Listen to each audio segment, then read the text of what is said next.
আমন্ত্রণ দীপ্ত বাণিজ্য সংবাদে আপনাদের সাথে আছি আমি ইয়াসমিন সুমনা।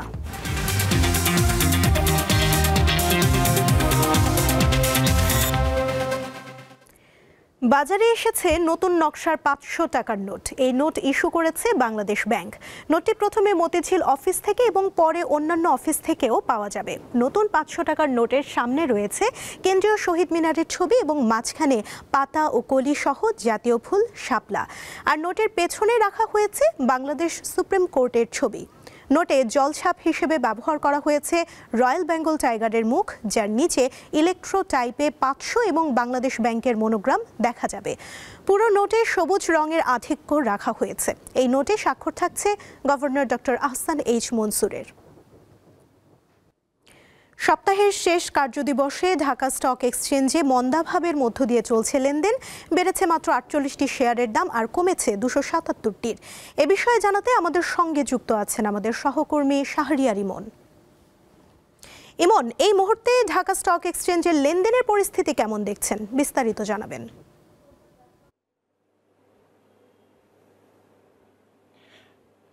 হ্যাঁ ইয়াসমিন সুমনা, আজ সপ্তাহের শেষ কার্যদিবসের লেনদেন চলছে দেশের প্রধান পুঁজিবাজার ঢাকা স্টক এক্সচেঞ্জে। আমরা দেখছি সূচক আপনার দিনের শুরুতে সূচক খানিকটা বাড়লেও বেলা বাড়ার সাথে সাথে সূচক কিন্তু কমতে থাকে। কমতে কমতে আমরা এখন দেখছি প্রথম 3 ঘন্টা পর দেশের প্রধান পুঁজিবাজার ঢাকা স্টক এক্সচেঞ্জের ডিএসইএক্স সূচক আপনার প্রায় 24 পয়েন্ট কমে মোট সূচক অবস্থান করছে 4896 পয়েন্টে। অর্থাৎ ডিএসইএক্স সূচক কিন্তু প্রধান যে সূচকটি ঢাকা স্টক এক্সচেঞ্জে সেটি কিন্তু 5000 পয়েন্টের নিচেই অবস্থান করছে। এবং একই সাথে আমরা যদি দেখি আজকে লেনদেন হওয়া কোম্পানিগুলোর ক্ষেত্রে, সেক্ষেত্রে আমরা দেখছি আজ ঢাকার বাজারে লেনদেন হওয়া কোম্পানিগুলোর ভিতরে এখন পর্যন্ত 62টি শেয়ারের দাম বেড়েছে আর দাম কমে গেছে 265টি কোম্পানি শেয়ারের ক্ষেত্রে। এছাড়া দামের কোনো তারতম্য ঘটেনি 55টি শেয়ারের ক্ষেত্রে। এছাড়া যদি আমরা লেনদেন ভলিউমের দিকে তাকাই, লেনদেন ভলিউম আমরা দেখছি ঢাকার বাজারে এখন পর্যন্ত লেনদেন হয়েছে 216 কোটি টাকা। তো এই হচ্ছে মোটামুটি আজকে সপ্তাহের শেষ দিবসের পরিস্থিতি। যদিও আমরা দেখছিলাম গতকালকে যেটি ছিল যে দিন শেষে আমরা গতকালকে দেখেছি ঢাকার বাজারে লেনদেন হয়েছে 405 কোটি টাকা শেয়ার এবং একই সাথে সূচক কমেছিল 23 পয়েন্ট, অর্থাৎ সূচক 23 পয়েন্ট কমে মোট সূচক অবস্থান করছিল 4927 পয়েন্টে। তো এই হচ্ছে বাজারের মোটামুটি একটি পরিস্থিতি, যেটি আমরা দেখছিলাম যে পুরো সপ্তাহে আসলে দুদিন সূচক যদি একটি ঊর্ধ্বমুখী অবস্থা থাকে, পরে আবার দেখছি আমরা সূচক পড়ে যাচ্ছে। অর্থাৎ বাজারে কিন্তু একটি সূচকের যে আপনার চাঙ্গাভাবে পরিস্থিতিটা কিন্তু এখনও পুরোপুরি স্থায়ী হচ্ছে না। তো এই বিষয়ে জানতে আসলে আমাদের সাথে এই মুহূর্তে যোগ দিচ্ছেন লঙ্কা বাংলা সিকিউরিটিজের ম্যানেজার জনাব আসিফ মোহাম্মদ ইশতিয়াক ভুইয়া। আমরা তার কাছ থেকে বাজার নিয়ে বিস্তারিত জেনে আসবো। জনাব আসিফ মোহাম্মদ ইশতিয়াক ভুইয়া, আপনাকে স্বাগত জানাচ্ছি দীপ্ত টিভির এই বিজনেস আয়োজনে। আপনার কাছে যেটি জানতে চাই যে বাজারে আমরা দেখছি যে উত্থান পতন, কেন বাজার স্থায়ীভাবে আপনার একটি অবস্থায় আসছে না কেন? ধন্যবাদ আপনাকে। আসলে আমরা যদি একটু লুক ব্যাক, আমরা কিন্তু দেখব যে এখানে কিন্তু ধারাবাহিকভাবে কিছু সংস্কার আসছে। তো আপনি হয়তো জানেন অলরেডি যে 5টা ব্যাংকের শেয়ার কিন্তু এখন 0 হয়ে গেছে।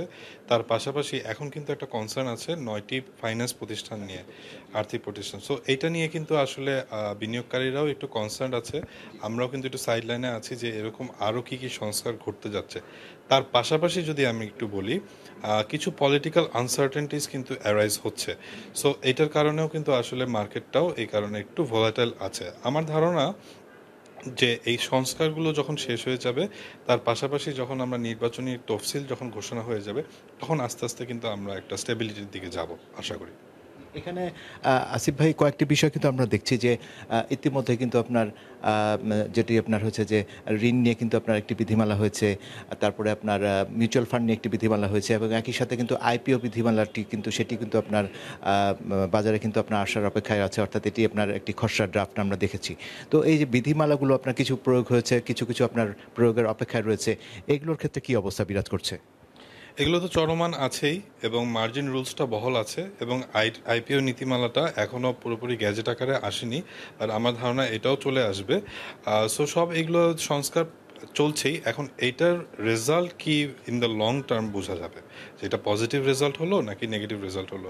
বাট ডেফিনেটলি যে মার্জিন রুলস যেটা করেছে, যেটা গ্যাজেট আকারে এসেছে, এতে কিন্তু আসলে আমাদের মার্কেটে বাইং পাওয়ারটা কিন্তু খুব টাইট হয়ে গিয়েছে। ইশতিয়াক ভাই, একটি বিষয় আপনার কাছে আমি জানতে চাই, সেটি হচ্ছে যে পুরো সপ্তাহের আমরা যে সিচুয়েশনটি, যেটি আমি আগেও আপনার কাছে উল্লেখ করছিলাম, যে মার্কেটে আমরা স্থায়ী হচ্ছে না, অর্থাৎ মার্কেটটি কিন্তু আপনার আপ ডাউনটা কিন্তু একটু বেশি হচ্ছে আর কি, যেটি আপনার ব্রোকারেজ মালিকরাও বলছেন, ব্রোকারেজ হাউসগুলো বলছে। তো পুরো সপ্তাহটা যদি দেখি যে রবি থেকে বৃহস্পতি কেমন গেল? ওভারঅল এইবার আমরা যেটা মার্কেটের ভাষায় বলি বেয়ারিশ গিয়েছিল, তার মানে হচ্ছে গত সপ্তাহ থেকে এই সপ্তাহে নেট আমরা কিন্তু ইন্ডেক্সে একটা ফল দেখতে পেয়েছি। তার পাশাপাশি যদি আমি বলি 5 ওয়ার্কিং ডের মধ্যে একটা খালি ওয়ার্কিং ডে দেখেছি গ্রিনে বা সূচক যেখানে উঠেছে। সো রবি, সোম এবং বুধ এবং আজকে বৃহস্পতিবার আমরা কিন্তু একটু ডাউন মার্কেটই দেখছি। এটা মেইনলি আমরা দেখতে পাচ্ছি যে এটা একটা পলিটিক্যাল আনসার্টেনটি, বেগম খালেদা জিয়া নিয়ে একটা আনসার্টেনটি রয়েছে। সো এইটা নিয়েই আসলে আমাদের মার্কেটে কিন্তু সব কিছুই প্রভাব পড়ে এবং এই ইস্যুটাও কিন্তু আসলে প্রভাব পড়ছে।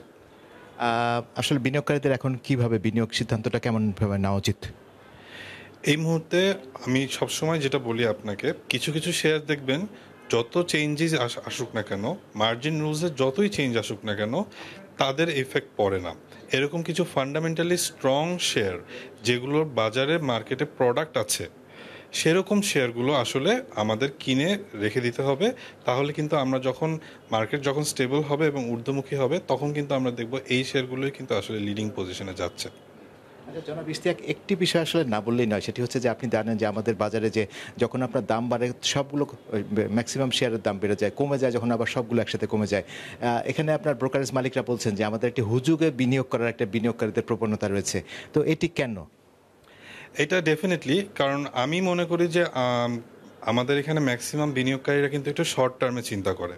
সো যদি আমরা একটু আমাদের ইনভেস্টমেন্ট হরাইজনটা একটু লঙ্গার রানে আমরা নিয়ে নিতে পারি, এবং এই যে হুজুগ যেটা বলেন, এটা কিন্তু রিউমারও কিন্তু কাজ করে।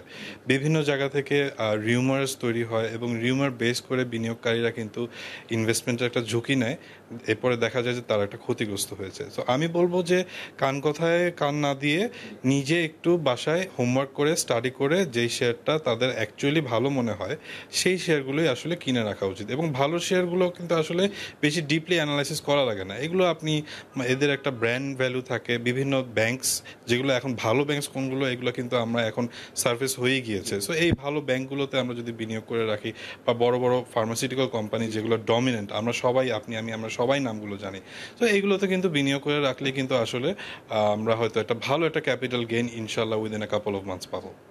আপনাকে অশেষ ধন্যবাদ। ইয়াসমিন সুমনা, আসলে যেমনটি শুনছিলেন যে সপ্তাহের শেষ কার্যদিবসের লেনদেন চলছে, আমরা প্রথম 3 ঘন্টার লেনদেন নিয়ে আপনাদেরকে বিস্তারিত জানানোর চেষ্টা করলাম, এবং একই সাথে আরও 1.5 ঘন্টা অপেক্ষা করতে হবে আজকের সপ্তাহের শেষ কার্যদিবস সূচক এবং লেনদেনের কী পরিস্থিতি গিয়ে দাঁড়ায়। ইয়াসমিন সুমনা, আমার হাতে এখন পর্যন্ত এতটুকু ছিল দেশের প্রধান পুঁজিবাজার থেকে। ইমন, ধন্যবাদ আপনাকে। এসএমই খাতের জন্য বরাদ্দ থাকা 25,000 কোটি টাকা অলস পড়ে আছে। মূলত বাণিজ্যিক ব্যাংকগুলোর অনাগ্রহের কারণে এই অবস্থা তৈরি হয়েছে।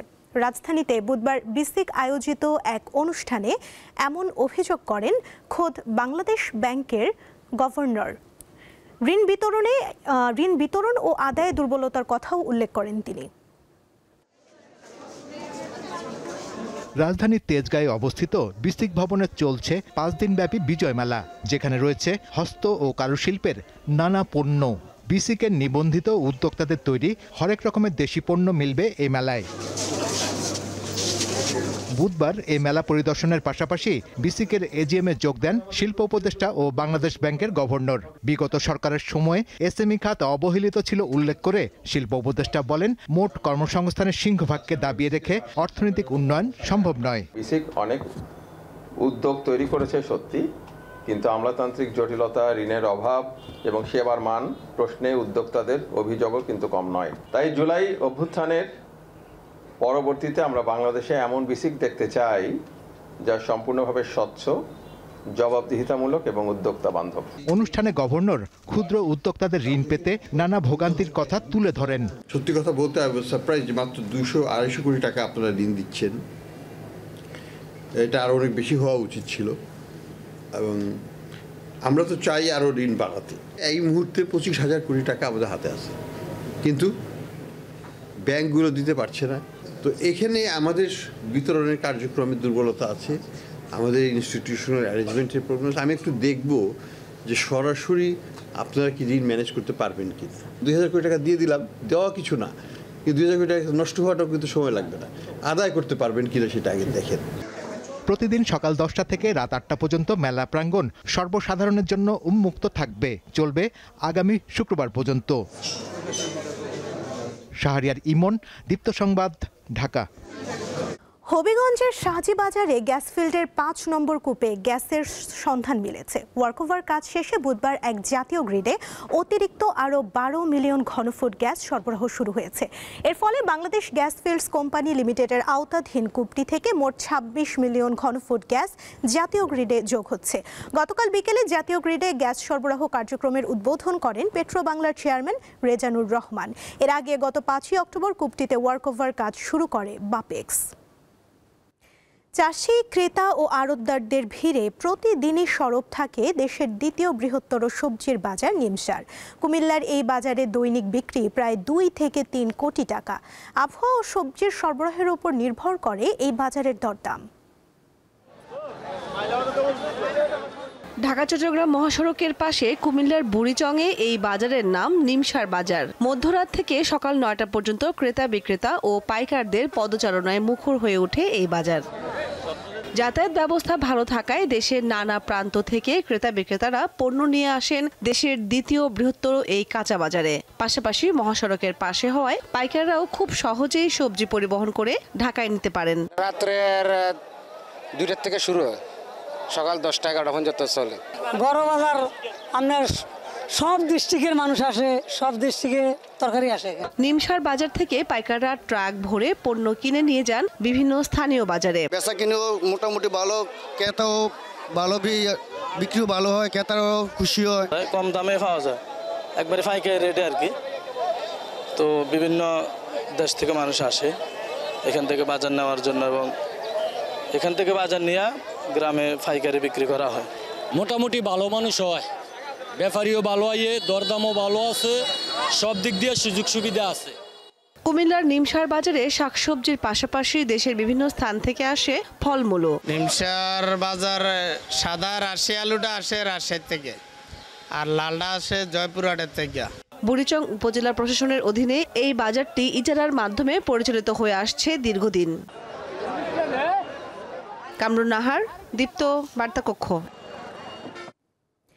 আকিজ সিমেন্ট 2 যুগ পূর্তিতে নতুন ব্র্যান্ড ক্যাম্পেইন সিমেন্টে লোহার শক্তি উদ্বোধন করেছে। এই উপলক্ষে বুধবার রাতে রাজধানীর একটি হোটেলে বর্ণাঢ্য অনুষ্ঠানের আয়োজন করা হয়। আকিজ রিসোর্সের চেয়ারম্যান ফারিয়া হোসাইন এবং ব্যবস্থাপনা পরিচালক শেখ জসিমউদ্দিন যৌথভাবে ক্যাম্পেইনের উদ্বোধন করেন। উদ্বোধনী অনুষ্ঠানে আকিজ সিমেন্টের পরিবেশক, প্রকৌশলী ও বিভিন্ন ইউনিটের ঊর্ধ্বতন কর্মকর্তারা উপস্থিত ছিলেন।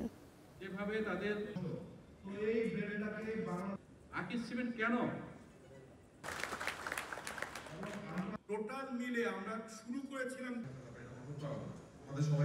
আমাদের সিএফও বলল, এবং আমরা সবাই। এই ছিল এখনকার দীপ্ত বাণিজ্য সংবাদে।